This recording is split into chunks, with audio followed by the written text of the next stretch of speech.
What's up, guys? Welcome back to the channel. I'm here in front of Stern Pinball, and I'm here to play some Dungeons and Dragons.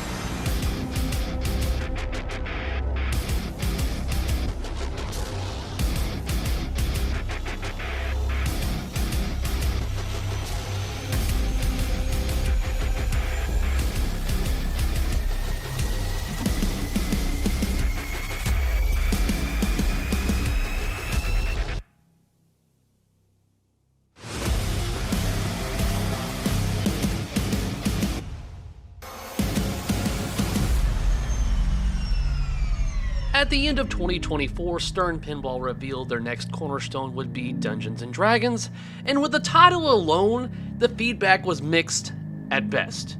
But people mostly were leaning towards it being a title that did not interest them. And it's going to be interesting to see how many of you out there are going to change your mind. Now, I didn't post my typical first impressions or anything like that whenever they revealed the game, because I knew that I was going to be playing it in a mere couple of days. And so what do I think about the game now that I've played it? So firstly, before I begin, I want to state that my trip was not paid for by Stern Pinball. It was paid for by my lovely patrons out there. So all my thoughts and opinions going forward are my own, and there is no influence. Alright, so let's start out with the layout and design. Congrats, Brian. This is your best since coming back to pinball. I mean, you ditched the fan layout and gave us something with a little bit variety to it. And the idea to utilize one magnet under the cube to lock balls above and below is a nice touch.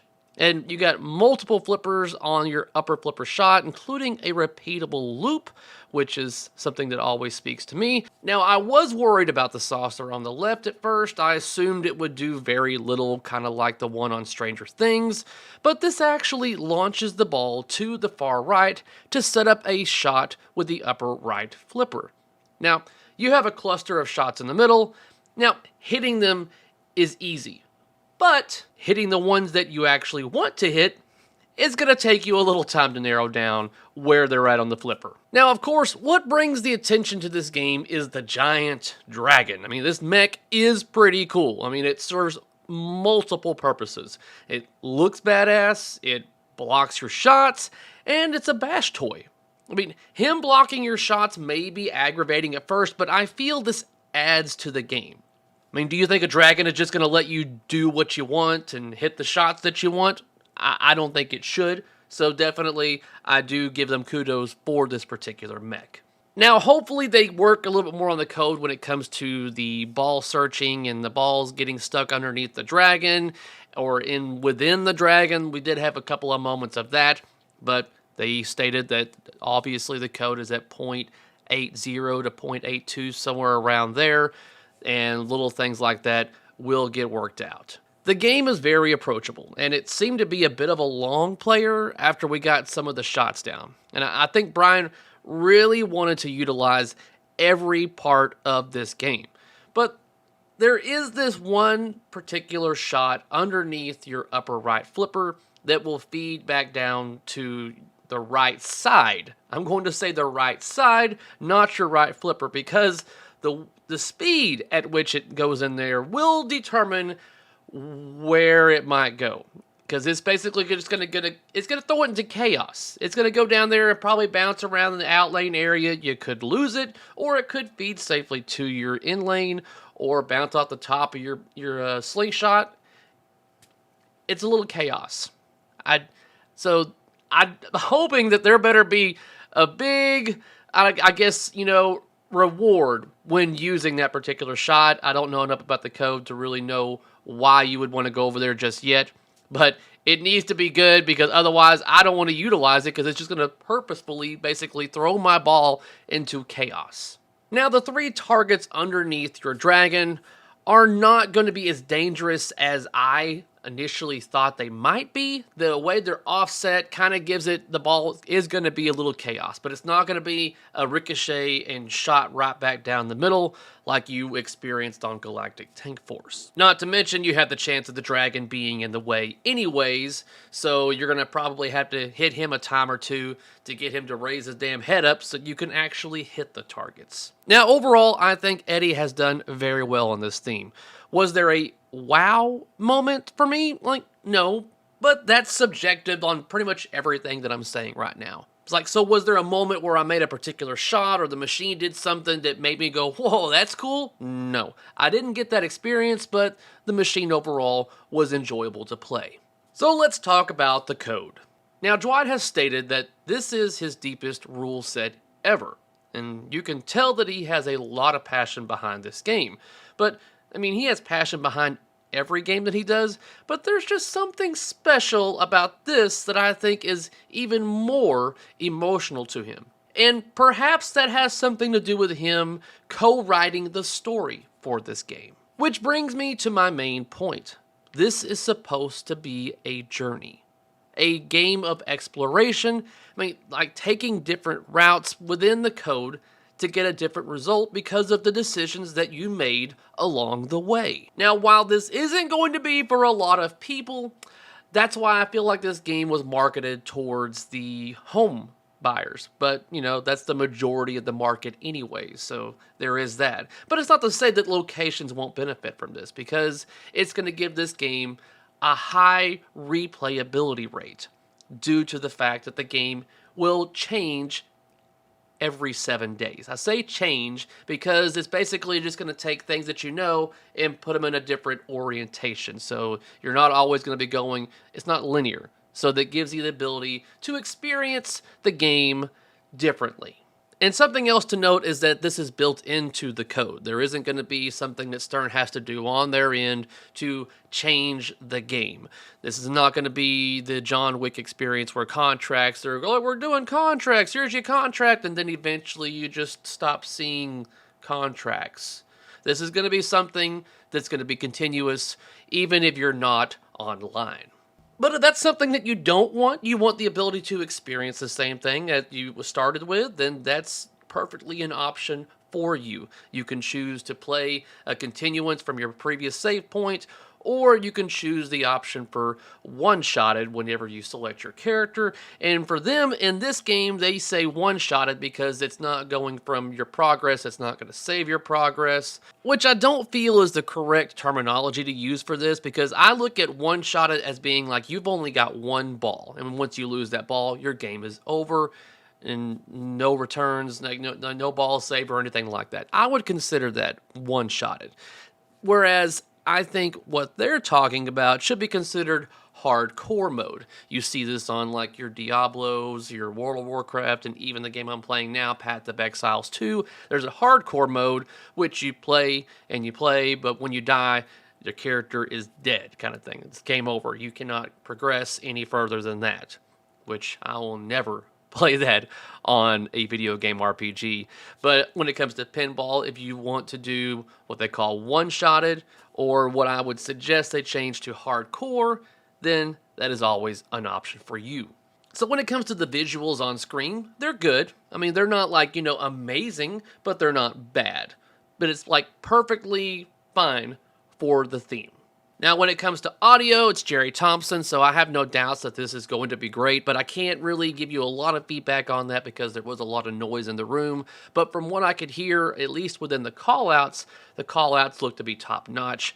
Those sound great. When it comes to sound effects and, music, I could not really get a good feel on that. Now, when it comes to Pro versus Premium models on this, if I were to purchase this game, I would go with the Pro. And that is mainly due to cost versus what you're getting in return. I mean, the last couple of games that Stern has brought out, that's X-Men, and now we have Dungeons & Dragons, the Pro model has a lot going for it for what it is in comparison to the Premium. It's like you're merely only going to be losing some cool effects within the Pro if you settle for the Pro. versus, if I was to get the premium on Dungeons and Dragons, what I'm getting, I'm like, it's like, yeah, they're cool, but I didn't feel like they were like necessary or I had to get them. Now, do I want them? Oh yeah, I would love to have the dragon to fire the pinballs and everything. I just don't agree with the price increase for what you're getting is all I'm saying. But I think you're definitely getting plenty within for the Pro. I mean, honestly, I was expecting the Pro model to have a static dragon head, like it didn't even move. It still moves up and down, and it's still a bash toy. On the Pro, I was expecting the gelatinous cube to be a flat plastic, but no, it's still a fully lit cube on your game. There's just things that I was anticipating to be, lower grade to cheap out to make it cheaper, but they didn't do that with the Pro. That you still have the full aesthetics of what you would think is a premium. You're just losing the cool features that they have for the premium versus on your Pro. The dungeon crawler mech that comes up to catch a ball, yeah, okay, it's an extra shot, but I didn't feel like I was really missing it whenever I was playing the Pro. I just think that the Pro was perfectly fine to get a good experience on this game. You're going to be able to play exactly the same game as someone that has a premium. They're just going to have some cool things going on that yours kind of don't. And even though the dragon was firing pinballs at me, I honestly didn't notice, but that's just me because I was focusing on other things. But it's definitely something that's a cool feature. It's like if you just had the option, like, hey, do you want a dragon that just does this on the Pro, or would you like the one that has it on the premium that does everything? Oh, I want the one that's on the premium. I do. I just don't want to pay for it. Now, I recommend everyone give this game a fair try. And I would also recommend that you try before you buy, because I do think this code is going to be something that doesn't speak to a lot of people out there. So reach out, obviously, to your local arcades to see if they're going to have one, or even your local distro to see if they have one on their game room floor so you can get a good experience to figure out if this is something that you're for sure going to be able to really dive into. And this is something that I think that, people are probably not going to understand about this. This seems to be a code in the game that you're going to be able to explore and go, oh, that's interesting, or try different things or different paths and really dive into it. I kind of wish that their manual or their book for this particular game looked like a Dungeon Dragons, manual book. I think that would be pretty cool, but I don't think it's going to happen. But I'm pretty sure there's going to be somebody out there that's going to make it. So by all means, go for it. When it comes to mods, I can already see someone eventually is going to create a mimic chest to replace that flat plastic that is on the Premium and the Pro. That is a missed opportunity right there. They save on cost, obviously, but to have an actual mimic chest, maybe even one that moves, like a clamshell or something kind of type of thing, that would be pretty damn cool. Now, I'm looking forward to playing this in a more controlled environment, possibly even at Pinball at the Beach next month, so that should be good for me. If for those out there that are going to Pinball at the Beach and you're interested in getting a Dungeons & Dragons, you may want to reach out to Little Shop of Games to see if those games have already been sold. If not, see if you can snatch up a demo game there at the show. It's a way to save you hundreds of bucks, guys, and you're getting pretty much a new game. You're basically saving hundreds and only putting, 300 to 500 plays on a game. Go for it. I'm a strong advocate for purchasing demo games because for sure the game fully works, especially after getting beat on for a whole weekend. And of course, you're saving some money, so there is that. So for what I can tell so far, this is a strong effort on Stern Pinball's part on developing a Dungeons & Dragons pinball machine. Brian Eddy, this is your best game since returning to Stern Pinball. Dwight, keep doing what you're doing with this code. I know that during the show and during talking that you were really wanting to just tell everybody everything all at once. And I think eventually people are going to get to really dive into this and experience a world that you are currently creating. So that's going to be interesting for people to experience, and I'm looking forward to seeing everyone's response to this journey that you're trying to implement into this game. And I also want to throw in the name Elizabeth Gieske. I believe she's also helping with the coding of this game. She was there even assisting me while I was playing, and taking notes of things that need to be changed or updated. I mean, I personally got a really decent score, but they also specified that, don't take your scores too much to heart because they're still working out, all of that. So I think I had a high score of like 4.5 billion. But yeah, I mean, like I said, they don't take that score seriously. I could have hit a target and got much more points than I actually should get. So, but other than that, I think I had a couple of good games while I was there, but I definitely need more time on the game. The thing is, I'm not like dreading to play this game like I was on Brian Eddy's previous game. I just have no interest in playing Venom again. Whereas this one, I do want to go into this world and play some more of it. So that about wraps it up. What are your current thoughts on Dungeons & Dragons by Stern Pinball? Let me know in the comments section down below, guys. And until next time, peace out.